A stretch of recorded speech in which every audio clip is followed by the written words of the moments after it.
Fala galera, e lá vamos nós dando continuidade ao nosso estudo, às super dicas sobre contribuições especiais. Eu quero aqui continuar a teoria geral das contribuições especiais. Nas duas dicas passadas, a parte 9 e a parte 10, eu falava contigo sobre as contribuições especiais. E eu continuo. Eu quero falar com você agora sobre lançamento, sobre imunidade. Vamos nessa? Qual é o tipo de lançamento que se usa nas contribuições especiais? Galera, depende. Pode ser lançamento de ofício, pode ser lançamento por homologação. Só não é comum se usar o lançamento por declaração, até uma figura em desuso no direito tributário prático brasileiro. Bom, duas contribuições, inegavelmente, se sujeitam ao lançamento de ofício. A contribuição de iluminação pública e as contribuições profissionais. As contribuições que as entidades de classe, as entidades profissionais cobram de seus associados, de seus filiados. Né? Conselho de Medicina, ela de ofício lança, emite o carnê e cobra de ofício a contribuição anual que o médico deve pagar. Contribuição profissional é a primeira, de duas situações em que eu tenho numa prova o gabarito dando lançamento de ofício no reino das contribuições especiais. Qual é o segundo caso? A contribuição de iluminação pública. Os municípios, o Distrito Federal, quando vão cobrar a contribuição de iluminação pública, fazem um lançamento de ofício. Em regra, até fazem um convênio com a concessionária de energia elétrica, sabia? E aí fazem uma parceria para que a concessionária de energia elétrica, quando envie a fatura do seu consumo de energia elétrica, a cobrança, a relação de consumo, a tarifa de energia elétrica, se embuta dentro daquela cobrança, em destaque ali em separado, em apartado, como deve ser corretamente, a cobrança ali da contribuição de iluminação pública. O município, através da Secretaria de Fazenda, lança de ofício, utilizando esse convênio, essa parceria, esse contrato com a concessionária de energia elétrica. Delega a capacidade tributária de fiscalização e cobrança, fiscalização e arrecadação. E a concessionária cobra e repassa para o município. Lançamento de ofício. A administração não depende que você declare, que você pague antecipado, nada disso. Você só se obriga a pagar depois de receber a notificação. Então, a CIP e as contribuições profissionais se sujeitam ao lançamento de ofício. As demais contribuições especiais, como regra, se sujeitam ao lançamento por homologação. Ficam na regrinha do pagamento antecipado. Assim é com as contribuições sociais, praticamente todas elas. As contribuições sociais de seguridade, as contribuições sociais gerais, nas CIDs, a regra é o dever do pagamento antecipado. Nenhum óbice que venha uma lei qualquer, uma lei que institua, que regule certa CID, certa contribuição social, e determine que a administração fique obrigada a lançar de ofício. Não é o comum, até porque se eu subordino a arrecadação ao dever do lançamento de ofício, eu retardo a arrecadação e eu onero em tempo, trabalho, em ônus a administração pública que vai ter que lançar de ofício para ter o direito de exigir o pagamento do administrado. Então, salvo a CIP e as contribuições profissionais, como regra, as contribuições especiais se sujeitam ao lançamento por homologação, ou seja, é o mesmo que dizer, né? É o procedimento em que, para o tributo ser arrecadado, a lei imputa ao contribuinte o dever de um pagamento antecipado. Ele tem que pagar antes de receber qualquer carnê, qualquer notificação. A lei estabelece um prazo e o contribuinte tem que ir lá, vai no banco, paga, e aí o fisco homologa isso em momento futuro, conferindo se o pagamento feito foi certo, se foi errado, se tem que cobrar diferença, se cabe restituição, etc. Então, a regra, contribuições de intervenção no domínio econômico, CIDs e contribuições sociais, lançamento por homologação. CIP e contribuições profissionais, lançamento de ofício. Galera, imunidades tributárias. Nós temos 3 blocos de imunidades nas contribuições especiais. Vamos lá? Começo com você com a questão dos exportadores. Não incidem contribuições sociais, nem contribuições de intervenção no domínio econômico sobre as receitas decorrentes da exportação. Quando um exportador desenvolve sua atividade de exportar bens para o exterior, celebra contratos, vende seu bem de consumo e é remunerado. Sobre essa receita que ele ofere na venda, o produto bruto da venda, não vai incidir sobre esse montante um X% qualquer cobrado a título de contribuição social ou de contribuição de intervenção no domínio econômico. O artigo 149, parágrafo 2º, inciso 1, proíbe a incidência de CIDs e de contribuições sociais sobre as receitas decorrentes da exportação. Bom, a intenção aqui é simples, é não onerar o exportador. Se o exportador receber a cobrança de uma CID, de uma contribuição social, sobre a receita que ele ofere quando ele vende, quando ele exporta, ele vai embutir isso no preço. A incidência dessa CID, dessa contribuição social, vão aumentar, logicamente, o preço da venda. Isso prejudica a captação da clientela, gera um preço mais difícil para concorrer com outros países. Essa imunidade de CID e de contribuição social sobre as receitas decorrentes da exportação, essa imunidade que acolhe e favorece o exportador, não é uma imunidade isoladamente colocada na Constituição.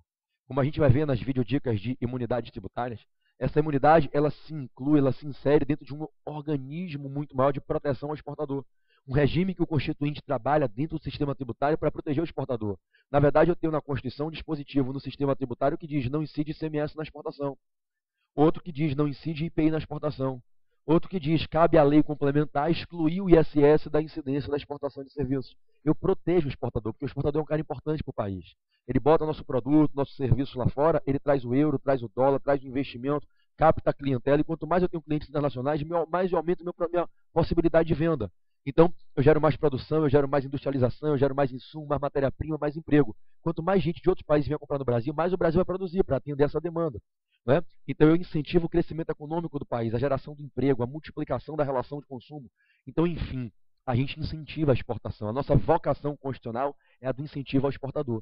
Então, dentro desse regime que não incide ICMS, não incide IPI, lei complementar determinou que não incida ISS, também não incidem contribuições sociais e nem CIDs, contribuições de intervenção do domínio econômico sobre as receitas advindas da exportação. A grande pegadinha nevrálgica que eu quero te dar é a seguinte: houve uma grande discussão, que o Supremo fez isso aqui, foi 6-5 apertado, Joaquim Barbosa decidindo a questão, a imunidade prevista no 149, parágrafo 2º, inciso 1, em favor dos exportadores. A imunidade que consagra que não incide contribuição social sobre a receita oriunda da exportação, atingiria o lucro líquido? Não, não atinge.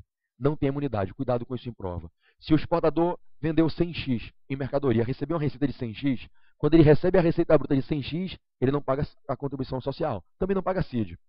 Pegou os 100x, pagou as despesas dele, gastou ao longo do ano 80x, sobraram 20 de lucro líquido. Sobre o lucro líquido, pode incidir a contribuição social sobre o lucro. A contribuição social sobre o lucro líquido, a CSSL. Tanto faz chamar também de CSLL. Contribuição social, lucro líquido, contribuição social sobre lucro. Tanto faz chamar CSLL, CSSL. É a mesma contribuição. Então, na prova, atenção porque eu vou dizer agora. A imunidade do exportador não beneficia ele para uma desoneração de CSLL. E ele tem que pagar mesmo, cara. Se ele consegue ser exportador, já é um baita do empresário. Se está oferindo lucro líquido, tem capacidade contributiva, paga a contribuição para um segmento sensível, seguridade social. Então, a imunidade é para a entrada da receita. É um primeiro momento, a receita entrou. Não quer dizer que eu vou ter lucro. Eu posso arrecadar 100 e gastar 110, tenho até prejuízo. Agora, na receita que eu entro, não incide contribuição social, nem incide. Já é bacana. A receita entrou, não é tributada. Agora, se eu pago minhas despesas, ao final do período eu tive resultado positivo, tive lucro líquido, aí eu pago a CSLL. O Supremo entendeu por um voto de diferença, 6-5, no plenário, que a imunidade não alcança a contribuição social sobre o lucro líquido. Ok? Não vacila com isso na prova. Segunda imunidade, 195, parágrafo 7º da Constituição. As entidades beneficentes de assistência social, entidades que prestam assistência social, artigo 203 da Constituição, prestam assistência social e prestam de modo beneficente, essas entidades não pagarão contribuições para a Seguridade Social. O artigo 195, parágrafo 7º, consagra a imunidade de contribuições de Seguridade Social sobre entidades que atuam de modo beneficente, prestando assistência social. E é algo lógico, não é para decorar, é para entender. Direito tributário é fácil, gente. É só vocês quererem aprender e pegarem paixão pela coisa. Eu prometo a vocês, se vocês colarem comigo, eu torno vocês feras em direito tributário. Uma entidade que presta assistência social, ela está prestando o quê? Seguridade. O que é seguridade? Previdência, assistência e saúde. Saúde, previdência e assistência. Então, ela tem como objeto social a assistência. Então, ela já gera seguridade. E se ela atua de modo beneficente, filho, por que ela vai ter que pagar uma contribuição para a seguridade se tudo que ela faz é gerar seguridade e não está atrás, os donos, os mantenedores, não estão atrás de vantagem patrimonial individual, de repartição de lucro, nada disso. Acho que elas só querem prestar assistência e atuam de modo beneficente, a beneficiar o destinatário final. Então, conclusão, não incidem contribuições sociais de seguridade social sobre as entidades beneficentes de assistência social. Imunidade do artigo 195, parágrafo 7º.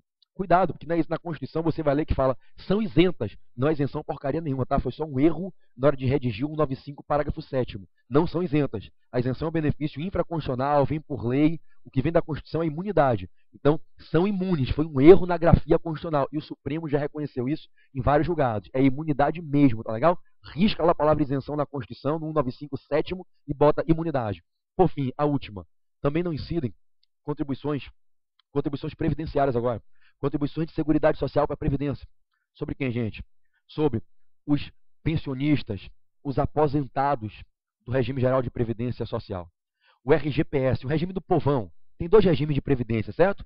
O regime para o servidor público efetivo, que é um regime próprio, um regime especial, cheio de vantagens, que a administração faz para o seu servidor efetivo, que é o RPPS, regime próprio de previdência social. E existe o regime geral, que é o do povão, que é o meu, da maioria das pessoas. O regime geral de previdência social, o RGPS. Não incidem contribuições para a Seguridade sobre os empregados que se aposentam, que viram pensionistas pelo RGPS. Artigo 195, inciso 2, parte final. Então, não incide contribuição para a Seguridade sobre pensão e aposentadoria. Para quem recebe pensão e aposentadoria, quem vira pensionista, aposentado pelo RGPS. Ou seja, você pagou sua previdência a vida inteira e quando você vai se aposentar, vai ganhar sua pensão, não vai ter que pagar de novo. Você, como inativo do RGPS, você não paga. Então, 195, inciso 2, parte final, é a última das 3 imunidades no mundo das contribuições especiais. A gente já viu lançamento, imunidade, princípio da anterioridade, competência, lei instituidora, já foi a teoria geral das contribuições especiais. Nos próximos vídeos, eu começo a comentar um pouquinho das contribuições especiais em espécie. Abre teu coração, bota a mão na tela, segura. Segura com a mão de baixo que vai ficar pesado. Segura com força. Meu coração, irmão, segura. Eu amo vocês. Até a próxima aula.